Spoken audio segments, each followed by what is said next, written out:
What's up, everyone? It's Matt Mrozik, and I figured I'd do a video of my latest paint up for a client. This is, I'm probably going to say it wrong, Savage Storm Rogue. I always say Savage Land, but Savage Land is a different character.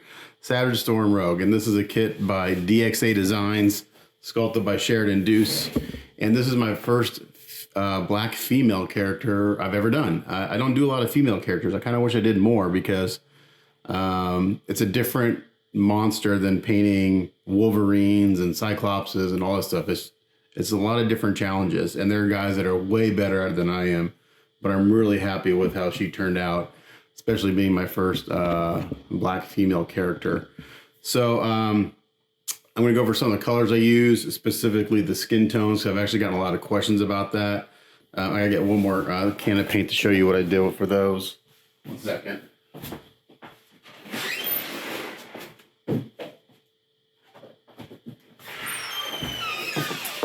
And I'll just talk about some of the techniques I used and such. I planned on doing work in progress videos on this, but she took longer than anticipated, and I was in the middle of a bathroom renovation too while I was working on her. So yeah, those didn't happen.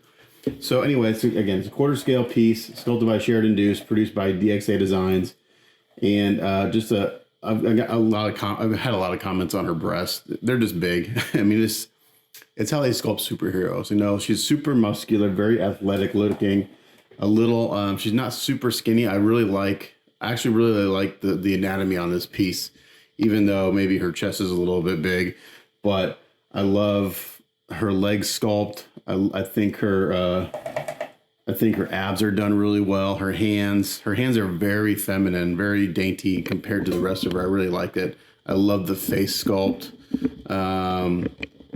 I just like the sculpt in general. It's very, very well done. Sheridan Doose is a great sculptor. Some of his stuff is a little, I don't know, questionable, but as far as like my taste, but overall, really, I think he's one of the better sculptors out there. So let's start from the top and work our way down, starting with her face. Now this exposure is gonna kind of go wonky because her skin tones, I went for a slightly, I'm gonna knock it down to try and get you a more accurate representation of her skin tones. I went a little darker. I just kind of had a vision of an Amazonian, if that's a word, kind of woman, because she's set in kind of in a jungle location.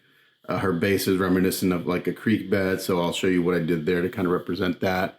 And for her skin, it's actually really simple. It's only 4 colors.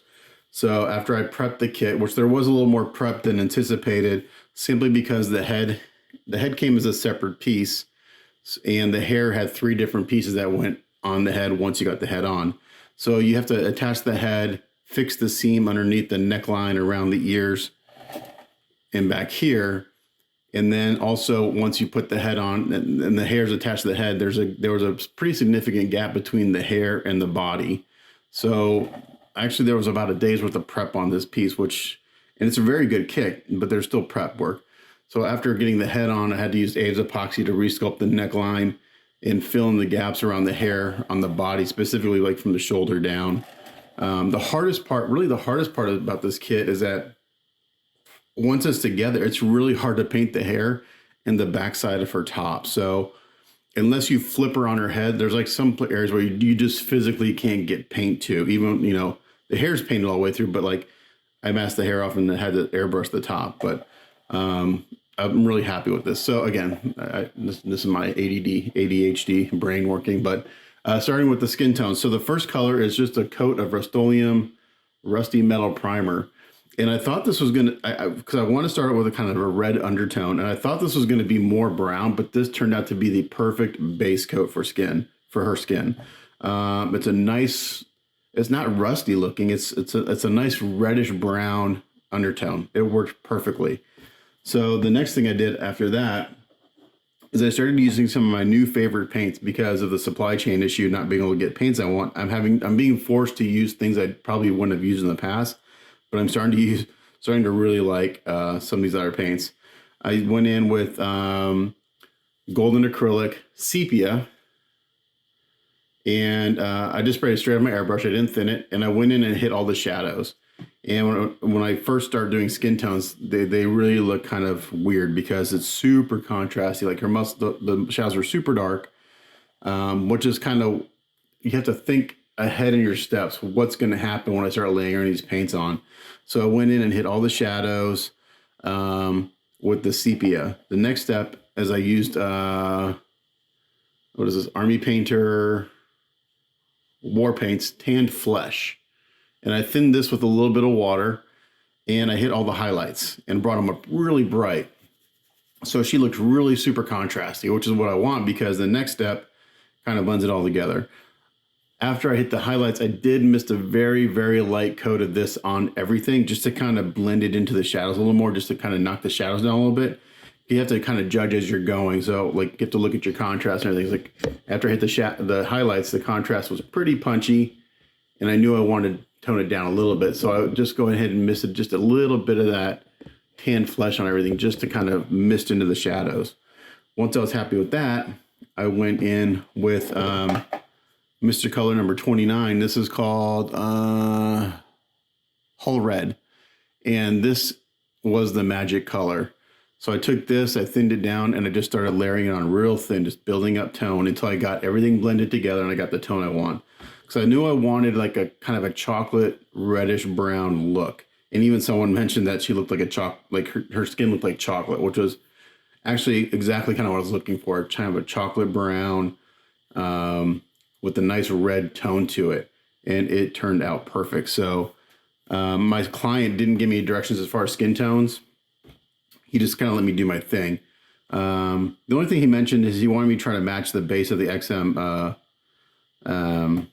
Black Panther, which I don't know if I did. I looked at a few photos, but I kind of looked at John Ficci's paint-ups and kind of used a few of his paint-ups as a reference for the base. And I'll talk about that when I get down there. So once I misted this on, I was like, man, that looks fantastic. And then I went back in with this again and just kind of hit some of the areas where I felt like could use a little more red tone, like on the top of the chest. It's very subtle, but I wanted a little more red, so maybe it looked like she got kind of like sun-kissed on the top of the forehead and the cheeks and everything. I hit just a little bit more of this, so I'd add a little bit more red, and it turned out great. One thing I try to concentrate on, specifically since I did like the for a black character, which I never really kind of paid attention to because, you know, I'm the whitest thing on the face. I'm pasty white. Is the palms of the hands. So on black people, their palms are brighter. They're brighter toned than the top, typically from all the photos I've seen. So I made sure to try to emulate that in her palms or hands. So they're not super bright, but they are brighter than like the top side of her hands. So I think that worked out well.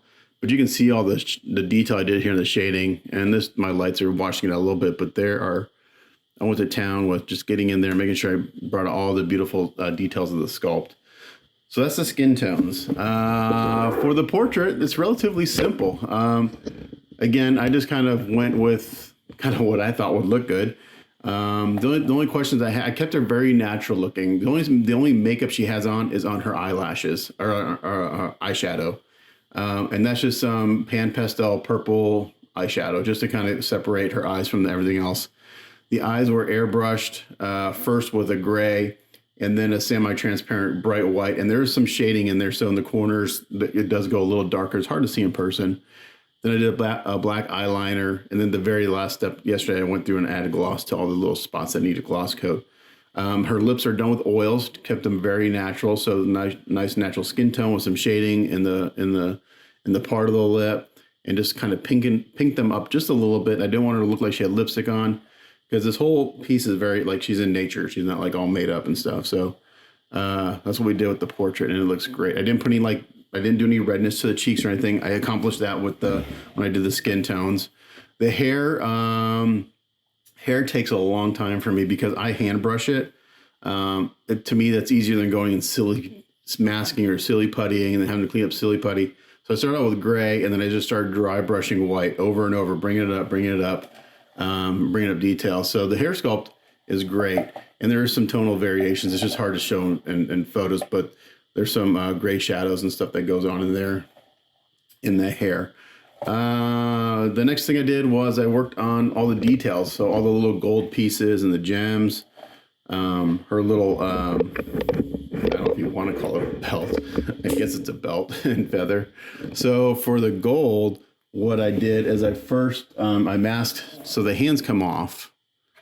This hand comes off, this arm and this hand comes off. So I'll use one of the hands as a reference because it's the same process.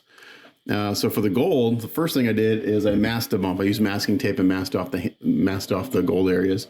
And the first color I put down was Vallejo liquid gold, old gold. This is a great gold. It's got it's a little reddish to it. There actually is a red gold, but this is a nice mix between red gold and gold.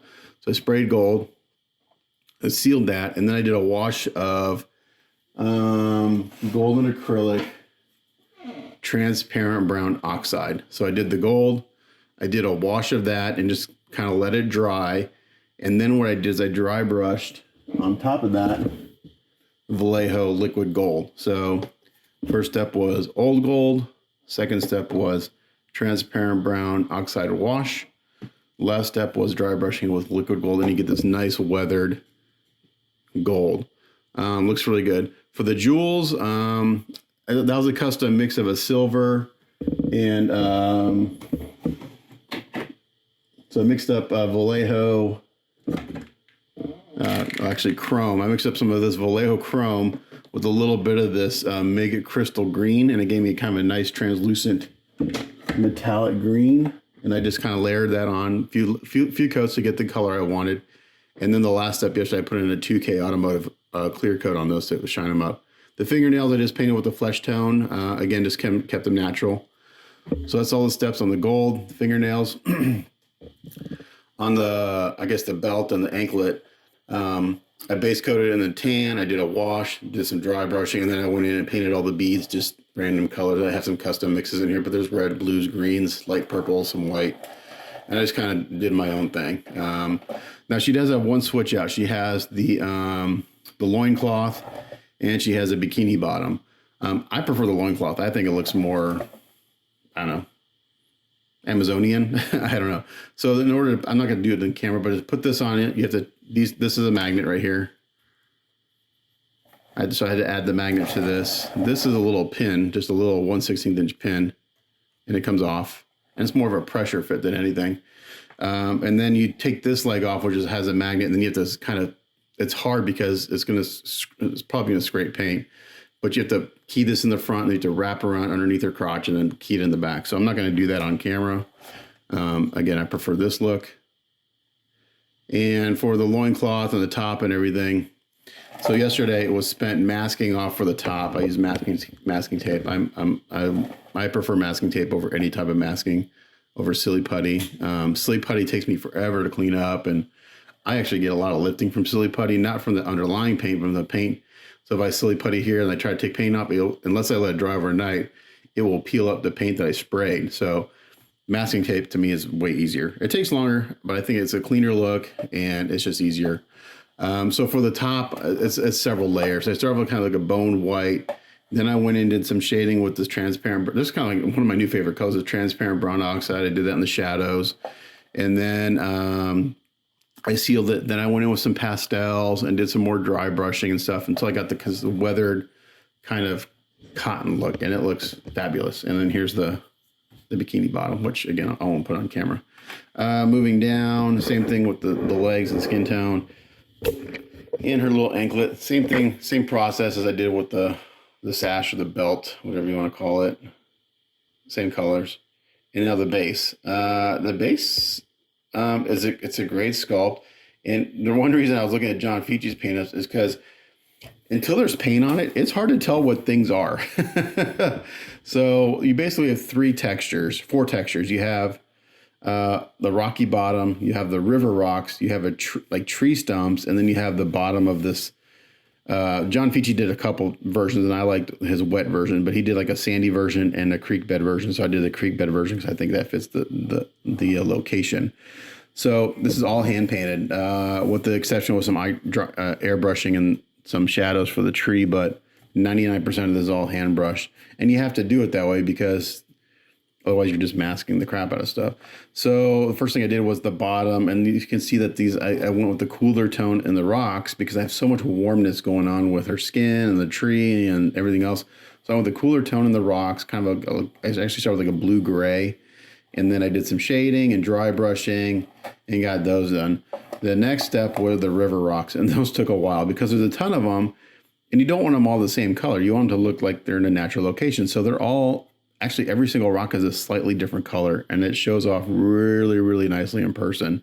So I went in and I just started layering on different stone colors and I started stippling. So you kind of get this in person, you kind of get this kind of variation in the tone of the rocks.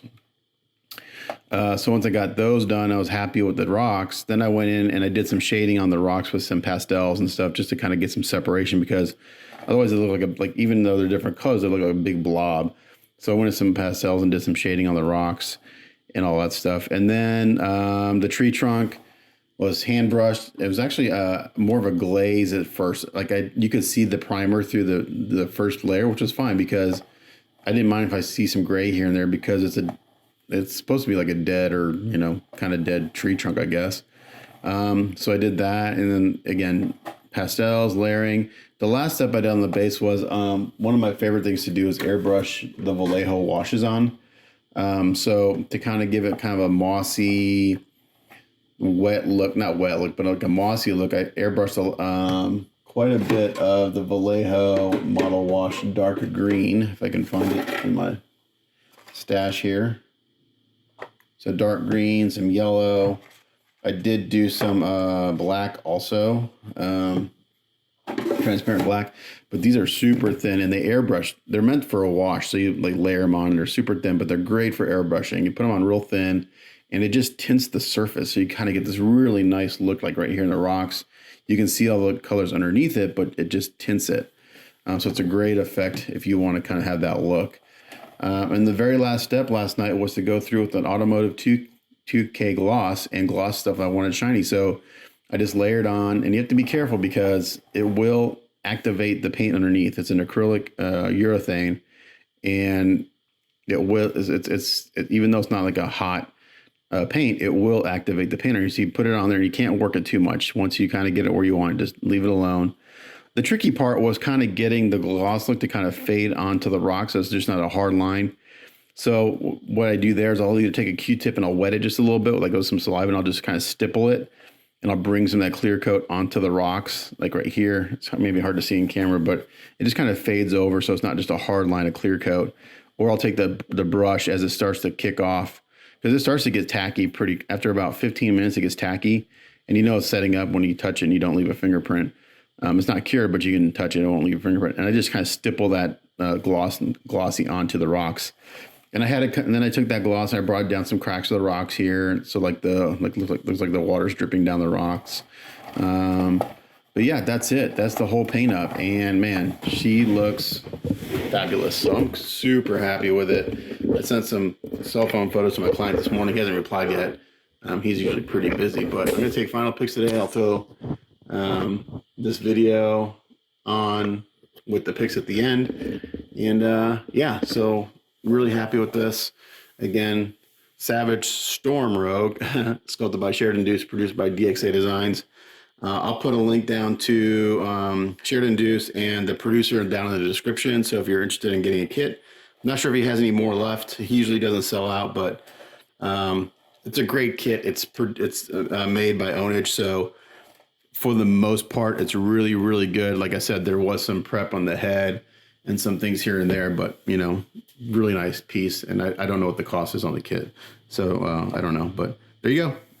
Thanks for watching. We'll catch you guys next time. Bye.